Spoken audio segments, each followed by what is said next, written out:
boa noite a todos. Sejam bem-vindos à nossa casa de oração.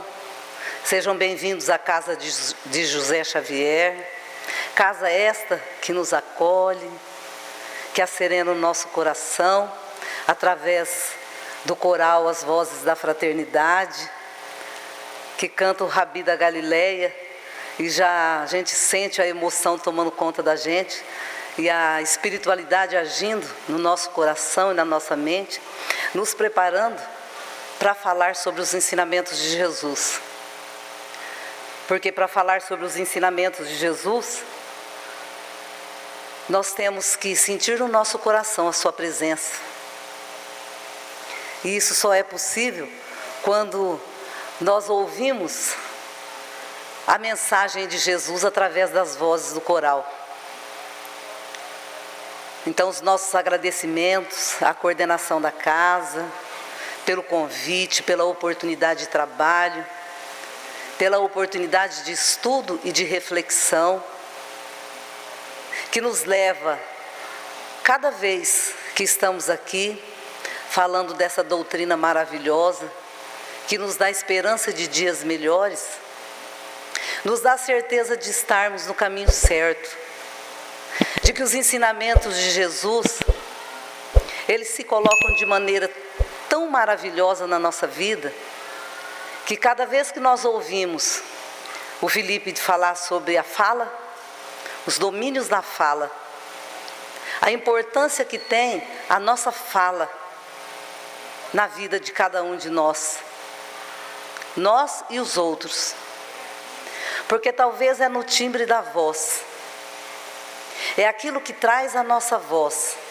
é o carinho, o amor, a paciência, a compreensão esta vinda muitas vezes da espiritualidade que nos auxilia, nos intui e nos ampara. Porque trabalhadores que somos da seara de Jesus, muitas vezes nós não temos essa inflexão na voz tão necessária, mas somos amparados e auxiliados. Então, os nossos agradecimentos à casa, nossos agradecimentos à espiritualidade, e que Jesus possa, mais uma vez, estar presente no nosso coração, para que nós possamos falar dos seus ensinamentos com serenidade, com brandura e com muito amor. E que essas reflexões possam servir para cada um de nós, na nossa senda evolutiva. Então, hoje, o Evangelho da noite é sobre o capítulo 4, como já foi dito: ninguém poderá ver o reino de Deus se não nascer de novo. Nós sabemos que o Evangelho, segundo o Espiritismo, ele foi elaborado, organizado por Kardec, com o aval e o auxílio do Espírito de Verdade, de forma pedagógica. Então, os capítulos foram colocados no Evangelho de forma pedagógica. O que significa isso? Significa que a cada capítulo nós entenderíamos a mensagem de Jesus que viria no capítulo seguinte. Então, o Evangelho segundo o Espiritismo, ele começa, capítulo 1, eu não vim destruir a lei. E a forma como Jesus ensinava era uma forma muito sutil. Porque os homens da época, eles não estavam preparados para a verdade nua e crua, como a gente diz. Jesus não poderia chegar aos homens da época e ensinar coisas que eles não estavam preparados para ouvir. Talvez nós lá estivéssemos também encarnados. Mas então a maneira como ele ensinava tinha que ser sutil. Às vezes ele nem falava aquilo que precisava ser dito. Ele deixava no ar, ele insinuava, ele deixava com que o ouvinte percebesse a mensagem que ele queria ensinar, aquilo que ele estava querendo dizer. Eu não vim destruir a lei, capítulo 1. Neste capítulo nós podemos observar duas partes distintas, que são a lei de Deus, que são os 10 mandamentos, e a lei mosaica, a lei de Moisés. Era a lei que ele preparava para os costumes, para dominar aquela turba, aquelas pessoas da época. Eram as leis sociais. Essas poderiam ser mudadas. Mas as leis, os 10 mandamentos que são atribuídas a Deus, elas são imutáveis. Elas não mudam. Então Jesus dizia: eu não vim destruir a lei, mas fazer cumprir a lei. Dar o entendimento necessário às leis de Deus. O segundo capítulo, meu reino não é deste mundo. Olha a sequência. Eu não vim destruir a lei, o meu reino não é desse mundo. Como assim? Os judeus da época, eles estavam esperando um Messias. Para fazer o que esse Messias? Esse Messias deveria libertar os judeus do jugo dos romanos. Aí Jesus chega, quando inquirido por Pilatos: tu és rei? Jesus responde: tu o dizes. Mas o meu reino não é desse mundo. Como assim? Tem outro mundo além desse? Pensavam na época. De que mundo? De onde é o seu reino? Meu reino não é desse mundo. Então nós vamos percebendo que sutilmente Jesus vai nos introduzindo, ou os homens da época, talvez lá estivéssemos, para o reino do Espírito, para a pátria espiritual, um outro mundo, num outro lugar, que não seja o planeta Terra. No capítulo 3 do Evangelho segundo o Espiritismo, há muitas moradas na casa do Pai. O universo é a casa do Pai. E as moradas são os mundos que circundam o espaço infinito e oferecem morada correspondente ao adiantamento do Espírito, ou dos Espíritos. Como assim? Significa que não é apenas o planeta Terra que é habitado. Existem várias outras moradas na casa do Pai. E Jesus disse isso. Mas observemos nós, que quando Jesus fala assim: há muitas moradas na casa do Pai, então significa que não é só aqui o planeta Terra. Onde seriam essas moradas? Imaginem uma afirmação desta para os homens da época, há 2000 anos atrás. Há muitas outras moradas. E essas moradas irão participar destes outros mundos, espíritos de acordo com o seu grau de adiantamento. Ou seja, nós, porque somos nós que trabalhamos pelo nosso adiantamento moral, intelectual, espiritual, então nós determinaremos que mundo habitaremos. Mas para observarmos essa fala de Jesus para os homens daquela época, há 2000 anos atrás. E aí no capítulo 4, ninguém poderá ver o reino de Deus se não nascer de novo. Nós vamos falar de ressurreição e reencarnação. Olha que são duas palavras distintas: ressurreição e reencarnação. Qual o significado de ambas? Reencarnação seria a volta do espírito num outro corpo preparado para ele, de acordo com as suas necessidades aqui no planeta Terra. A ressurreição seria o retorno do espírito a um corpo que já perdeu a vida, a um corpo morto.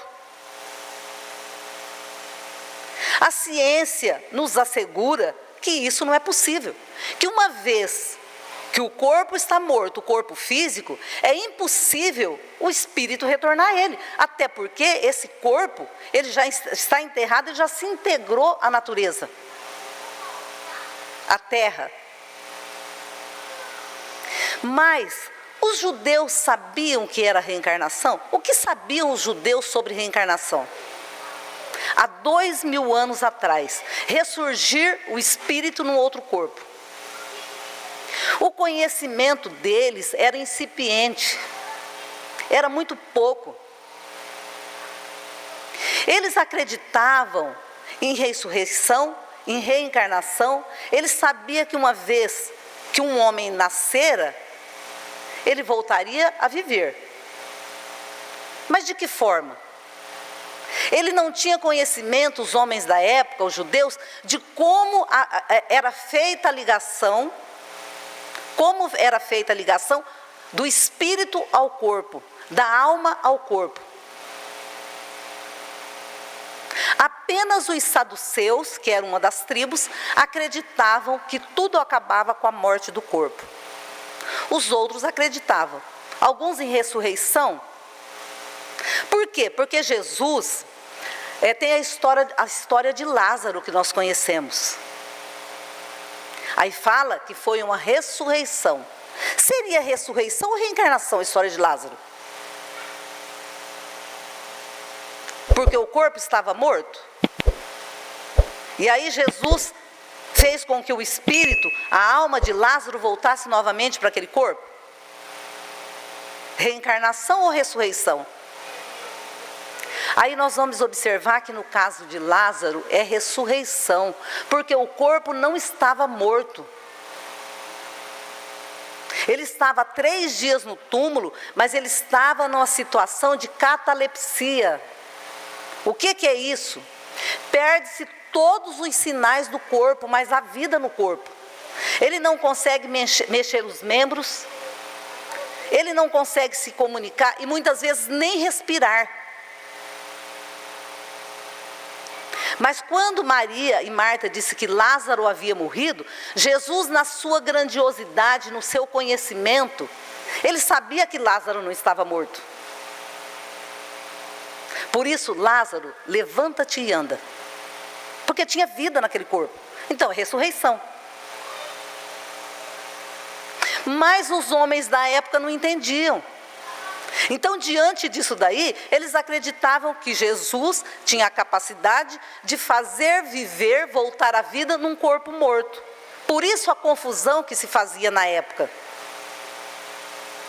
E nós vamos ver nos ensinamentos de Jesus, gradativamente, ele vai explicando o que é uma reencarnação. Sem falar em reencarnação. Sem falar em reencarnação. Aí nós vamos ver assim, retornando os itens 1 e 3 do Evangelho segundo o Espiritismo, nós vamos ver aqui no item 1, que nós atribuímos esses apontamentos a Mateus e a Marcos. Mateus capítulo 16, versículos de 13 a 17 e versículos de 27 a 30. Marcos capítulo 8. Jesus, vamos falar de forma pausada para que nós possamos entender.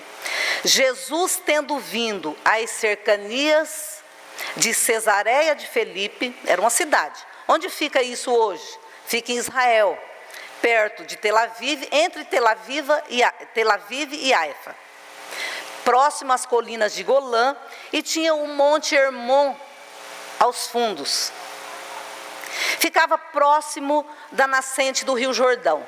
Então Jesus se reúne lá com seus discípulos e ele pergunta assim a seus discípulos: Jesus, que dizem os homens com relação ao Filho do Homem?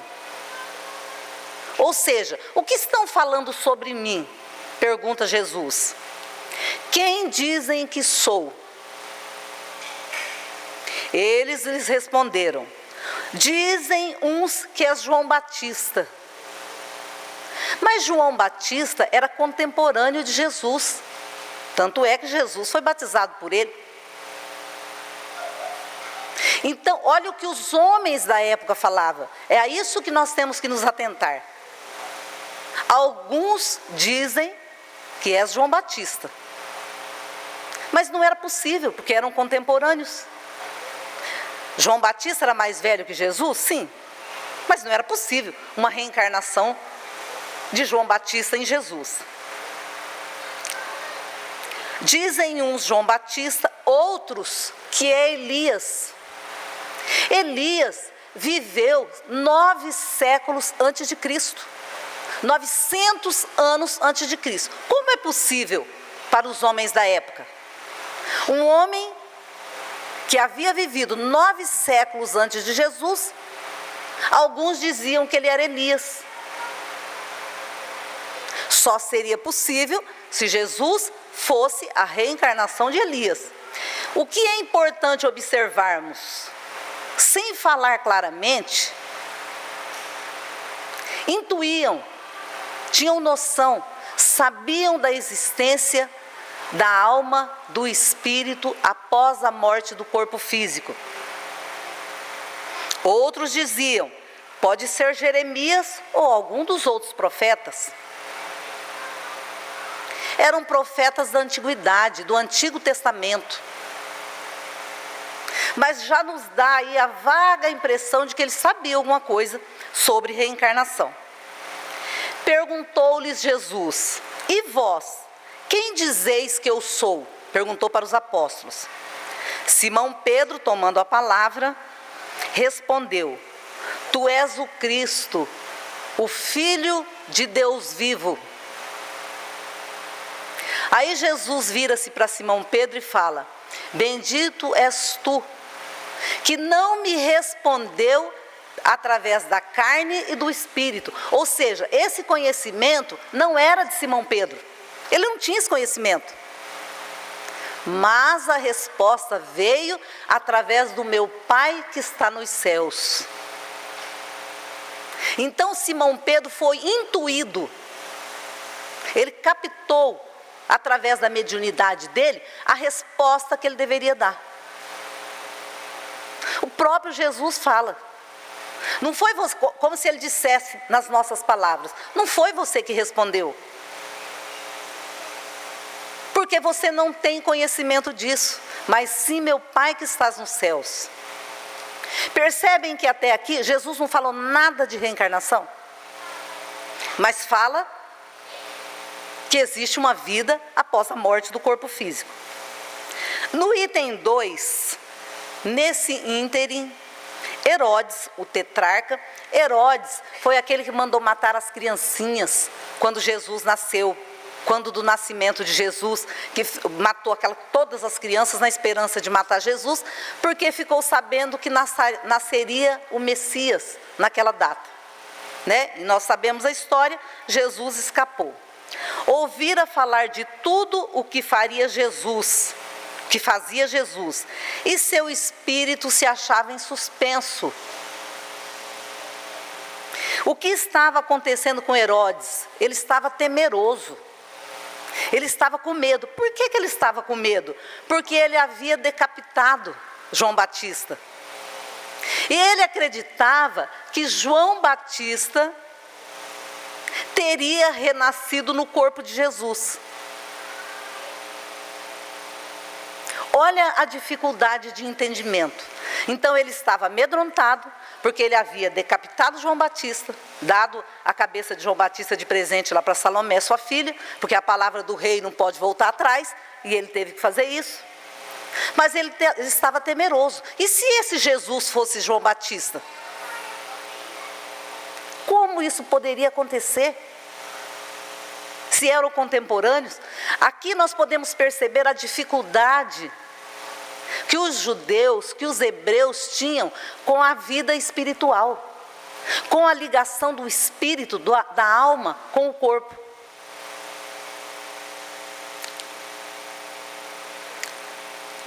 Disse então Herodes, outros que apareceram, seu espírito se achava em suspenso, porque uns diziam que era João Batista que ressuscitara dentre os mortos, outros que aparecera Elias, aquele de 9 séculos atrás, e outros que um dos antigos profetas ressuscitado, não reencarnado, antigo profeta ressuscitado. Então ele temia Jesus, porque ele ficou sabendo de tudo aquilo que Jesus fazia. Quem seria esse homem? Algum profeta do Antigo Testamento que ressuscitou?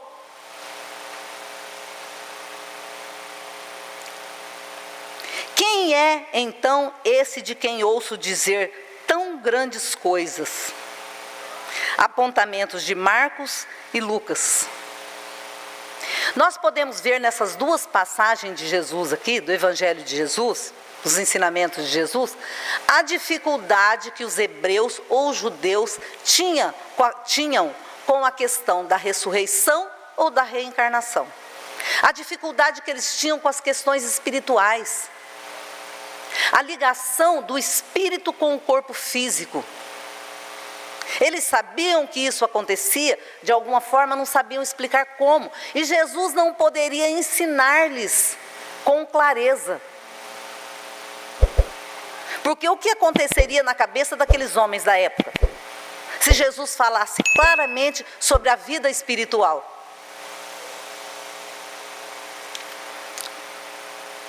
E aí nós vamos ver no item 3. Após a transfiguração, o que seria a transfiguração? Jesus vai com seus discípulos no Monte Tabor. Chegando no Monte Tabor, ele começa a orar. E acontece uma transformação no corpo de Jesus. O seu rosto brilhava como o sol. E a sua roupa se tornou tão branca como a luz. Os apóstolos se assustaram. O que está havendo? E eles viram Jesus conversar com Moisés e com Abraão. Os apóstolos sabiam da existência desses profetas da antiguidade, lá do Antigo Testamento. Quando eles viram Jesus conversando com Jesus conversando com Moisés e com Abraão, nesse momento, de uma nuvem sai uma voz forte, poderosa. Este é o meu filho muito amado. E os apóstolos caem de joelhos, se jogam no solo, porque se assustaram com aquela voz, ficaram assustados. E Jesus os tranquiliza. Qual era o objetivo desta passagem? Qual era o objetivo dessa transfiguração de Jesus? Mostrar aos profetas que Jesus não estava sozinho. Jesus não estava só. Por tudo o que ele iria passar a seguir, era preciso que os apóstolos confiassem que Jesus não estava só. Este é o meu filho muito amado. E eles perceberam naquele momento que Jesus era muito mais importante que Abraão e que Moisés, que era considerado no meio deles os profetas da antiguidade, do Antigo Testamento. Mas nesse momento eles perceberam a grandiosidade de Jesus, porque já o sabiam, mas naquele momento, ouvindo aquela voz, com aquele poder, com aquela entonação, eles perceberam então, e fortaleceu a fé dos apóstolos, para que o que viesse a seguir, por tudo que Jesus passaria, os apóstolos deveriam saber que ele estava amparado, que Jesus estava amparado. E aí, no item 5, continuando aqui no item 5, nós vamos perceber. Ora, mais uma vez nessa passagem, que é de São João, nós vamos perceber a dificuldade que tinham os judeus, os hebreus da época, com essa questão. Ora, entre os fariseus havia um homem chamado Nicodemos, senador dos judeus, portanto, era um homem conhecedor das leis, letrado, estudioso, ele tinha conhecimento, Nicodemos, que veio ter a noite com Jesus e lhe disse: Mestre, sabemos que vieste da parte de Deus para nos instruir como um doutor, porquanto ninguém poderia fazer os milagres que fazes, se Deus não estivesse com ele. Foi feita alguma pergunta por parte de Nicodemos a Jesus? Não. Ele fez uma afirmação. Ele disse que Jesus não poderia fazer nada daquilo que ele estava fazendo se não tivesse Deus do lado dele. Ele afirmou. Mas olha qual foi a resposta de Jesus para Nicodemos. Em verdade digo-te, ninguém pode ver o reino de Deus se não nascer de novo. Em verdade digo-te, ninguém pode ver o reino de Deus se não nascer de novo. Como assim? Nicodemos se vira para Jesus e diz: como pode nascer um homem já velho? Como pode entrar no ventre da sua mãe para nascer uma segunda vez? Perceberam a confusão que eles tinham com a reencarnação? E que Jesus não poderia dizer para eles de forma aberta, abrupta, sobre a vida eterna, sobre a eternidade do Espírito, sobre o renascimento no outro corpo. Como Jesus falaria? Ninguém poderá ver o reino de Deus se não nascer de novo. Como assim? Como é que um homem adulto pode voltar para o ventre da sua mãe? Olha o entendimento que Nicodemos, um senador, conhecedor das leis, não tinha a menor noção do mundo espiritual. Daí a necessidade de Jesus ir falando aos poucos, para que não chocassem os homens daquela época. O mesmo acontece conosco nos dias de hoje. Talvez não estejamos preparados para muitas verdades. O que aconteceria com a nossa cabeça? Como reagiríamos diante de tantas verdades que ainda não sabemos, porque ainda hoje não temos condições de saber. Mas já temos conhecimento. Já sabemos da vida eterna. Já sabemos que o Espírito é eterno. Nós já sabemos que quem morre é o corpo físico. Nós já acreditamos na reencarnação. Falaremos disso novamente. E Nicodemos responde a Jesus: como pode isso fazer-se? Jesus lhe observou: pois que és mestre em Israel, quer dizer, ele era um professor, ele era entendido. És mestre em Israel e ignoras essas coisas? Como assim? Você não sabe como um homem pode nascer de novo? Você é um professor. Digo-te em verdade, que não dizemos senão o que sabemos, e que não damos testemunho. Mas se não me credes, quando vos falo das coisas da terra, como vai acreditar quando eu te falo das coisas do céu?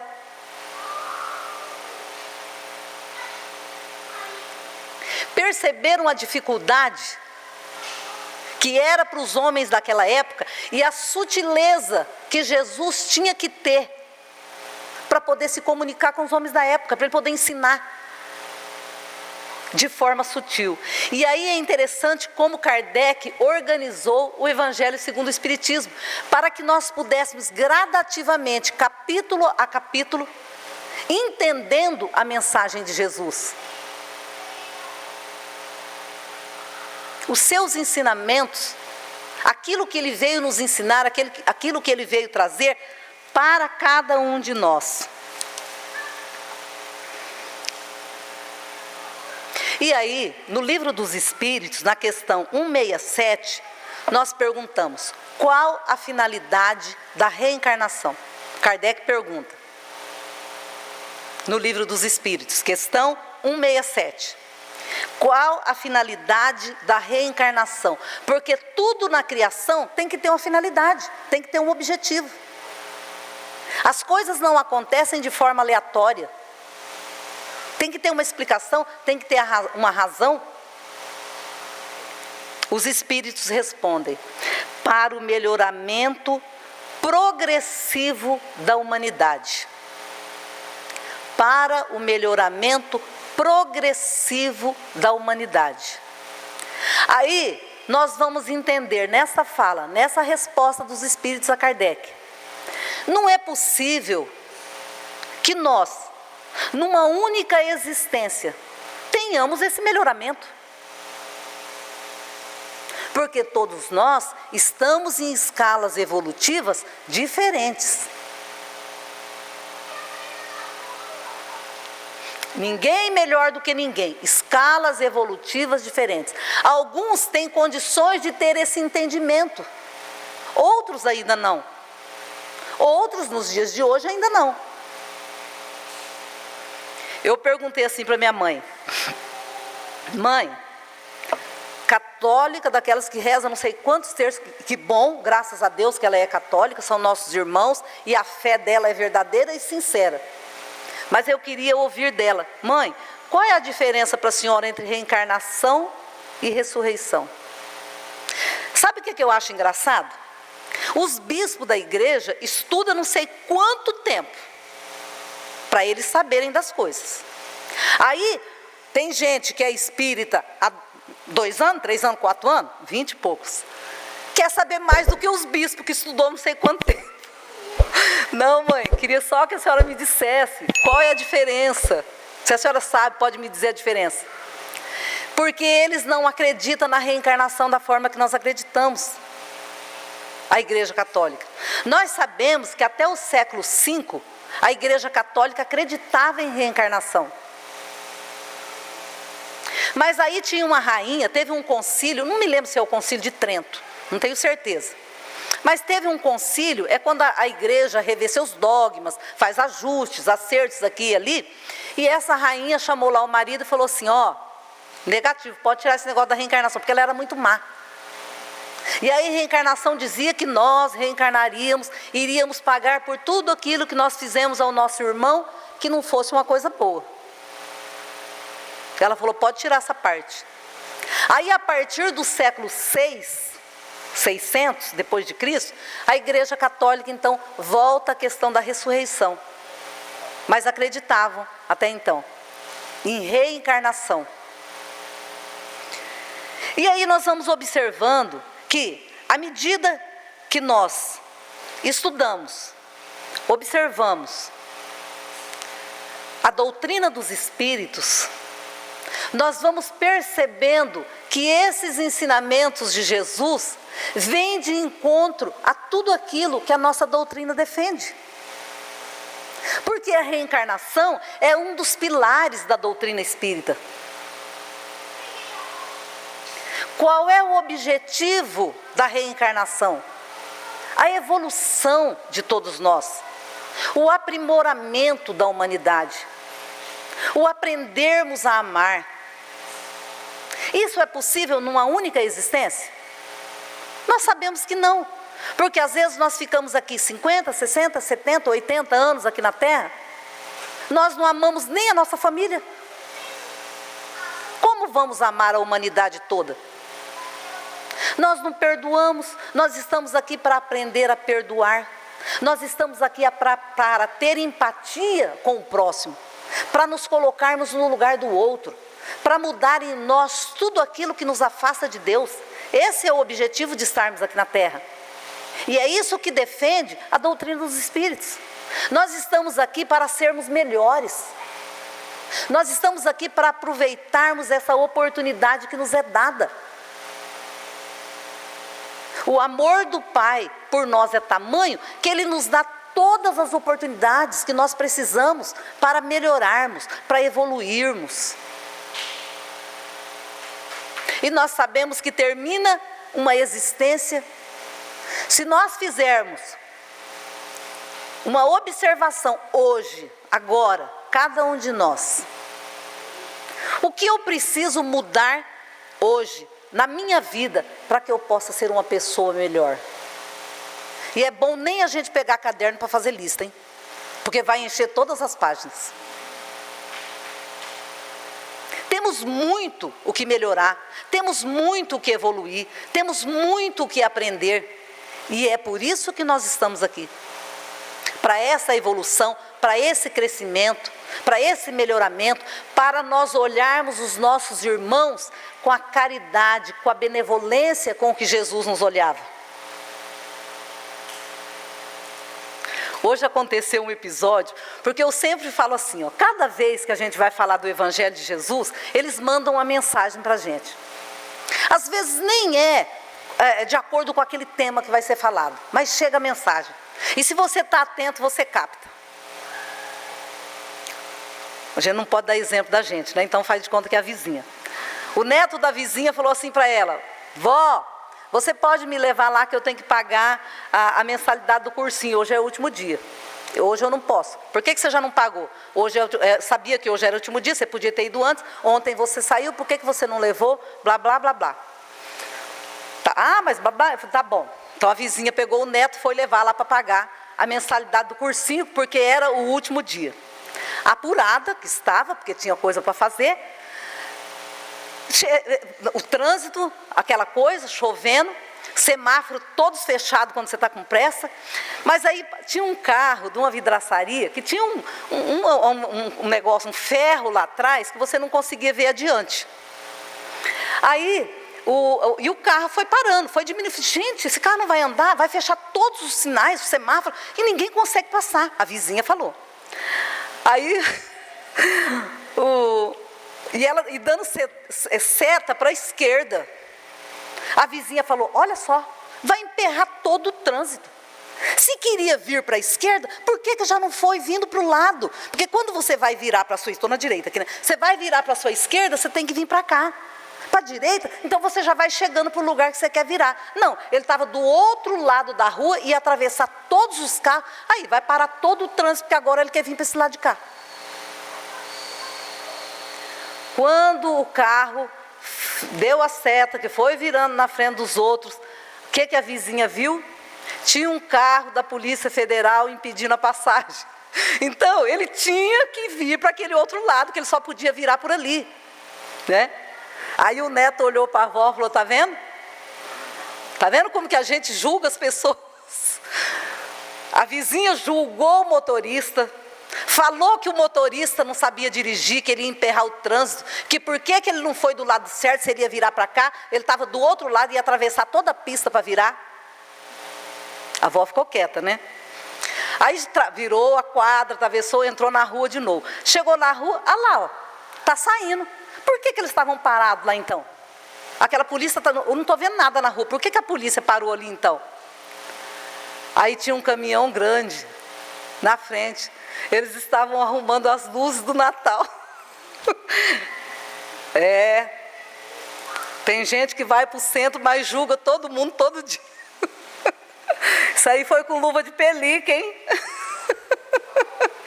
Olha o nosso comportamento no nosso dia a dia. O motorista não estava errado. Ele estava fazendo, só podia virar para lá, então ele tinha que vir ali. Mas é o julgamento que nós fazemos das ações dos nossos irmãos, porque nós estamos o tempo todo preocupados com tudo. Sobre o que se funda o dogma da reencarnação, a questão 171 do Livro dos Espíritos. Qual o fundamento da reencarnação que nós acreditamos? Porque nós professamos a doutrina espírita. Espírita que somos, nós acreditamos nisso. O dogma da reencarnação se funda na justiça divina. Aí é quando nós olhamos os nossos irmãos e nós analisamos a nossa condição, a nossa vida e a vida dos nossos irmãos. Aí nós paramos e pensamos assim: aquele menino que nasceu num local pobre, sem nenhum recurso, sem nenhuma possibilidade, sem condições de estudar, porque ele precisa trabalhar desde a mais tenra idade para ajudar no sustento da família. E tem um menino que nasceu na riqueza, em berço de ouro, que tem as melhores escolas, que tem tudo. Onde é que está a justiça divina? Aí, se nós pararmos para pensar, mas nós falamos assim: mas Deus não é justo. Por quê? Por que um nasce na riqueza, o outro nasce na pobreza? Por que um tem problemas físicos e o outro não? Problemas mentais e o outro não? Por que um tem tantas dificuldades e outras nem tanto? Aí nós passamos a questionar e a duvidar da justiça divina. Mas aí, o irmão X, no livro Casos e Coisas Daqui e Daí, ele nos traz a seguinte história. Tinha um menino muito magrinho. Ele vivia numa cidade praiana, próxima do mar. E à noite ele andava nos bares vendendo rosas. 9, 10 anos, sujo, rasgado, maltrapilho. Aí ele passava entre as mesas. Uma rosa, Senhor, para o seu amor? Uma rosa, Senhor, para o seu amor? As pessoas nem notavam a presença dele, não respondiam. Mas todas as noites ele estava ali, perambulando entre as mesas, tentando vender rosas que ele havia apanhado no lixo. Nas madrugadas, ele passava nas feiras, pegava o resto de frutas e verduras e rosas, já despetaladas. Pegava todas aquelas rosas e aqueles restos de comida e levava para sua casa. Chegando lá, era um casebre, úmido, pobre, sujo, e a criança já chegava quase na madrugada, adentrava aquele casebre e jazia sobre uma cama, sobre um leito também sujo e pobre, a sua avó. Uma senhora adoentada, como se estivesse ali esperando a morte chegar. A criança chegava, alimentava a avó e deitava. Ele dormia durante o dia, porque ele trabalhava a noite inteira. E ele deitou para dormir. E ele teve um sonho. Ele sonhou ele sonhou que uma mansão muito rica tinha uma criança deitada próximo ao portão, suja, maltrapilha, faminta, e chegou aquele carro luxuoso, com um casal muito bem vestido, provavelmente os proprietários da casa, ricos, bem vestidos, bonitos. E o senhor daquele carro, quando ele viu aquele jovem perto do portão, ele se assustou, porque ele achou que pudesse ser um malfeitor. E ele desceu rapidamente, a mulher o acompanhou, e ele já chegou perguntando: o que você quer aqui, o que você está fazendo aqui? E já deu socos e pontapés naquela criança, e sai daqui, sai daqui, sai daqui, chutou pontapé, a criança caiu. Quando o homem rico foi verificar, a criança estava morta. Ele se assustou muito. Aí ele pegou uma manta no carro, embrulhou o corpinho daquela criança e colocou aquele corpinho lá próximo do rio. E entrou na casa como se nada tivesse acontecido. E aquele menino pobre lá do casebre acordou nesse exato momento. O que foi que ele percebeu? Quem era o homem rico? Era ele, que tinha vivido cerca de um século atrás, 100 anos, e ele havia tirado a vida daquela pobre criança. A partir desse dia, o menino lá do casebre, ele não falava mais com tanta tristeza quando vendia suas rosas. Ele se levantou, pegou um copo de água, um pedaço de pão duro, se alimentou a avó, e foi novamente para a praia, para os bares próximos da praia, para vender as suas rosas. E ele sabia que a sua avó, que estava ali deitada naquele catre, era sua esposa. Ajudou na morte do menino? Não, mas se omitiu. Ela não fez absolutamente para evitar aquele massacre naquela criança. Por isso estavam juntos ali os dois. E o menino voltou então novamente para as ruas, para os bares, e dizia: Senhor, uma rosa para o seu amor? Ele queria apenas uma moeda para juntar as moedas que ele tinha. Senhor, uma rosa para o seu amor? E ninguém lhe dava ouvido, ninguém percebia a sua presença. E é isso que Jesus quer nos ensinar. É isso que Jesus quer nos mostrar. É isso a justiça divina. Castigo? Não. Nós temos que responder pelos nossos erros. Para quem? Para Deus? Para a nossa consciência. Por isso a encarnação. Por isso as oportunidades que nós temos. Para que nós possamos avaliar o nosso comportamento e melhorar o nosso comportamento, os nossos sentimentos, as nossas atitudes. Com quem? Com os nossos irmãos. espíritas que somos privilegiados, porque sabemos disso. Mas é nosso papel, é nossa função, é nossa obrigação, cristãos que somos, espíritas que somos, de levar a palavra. Mas a palavra dura? Não. Benevolente, amorosa, carinhosa, empática, para todos os nossos irmãos que estiverem necessitando da presença de Jesus, do meigo Rabi, como disse o coral. Linda essa música, nas nossas vidas. Que Deus nos abençoe, hoje e sempre. Que assim seja. Muito obrigada, Senhor.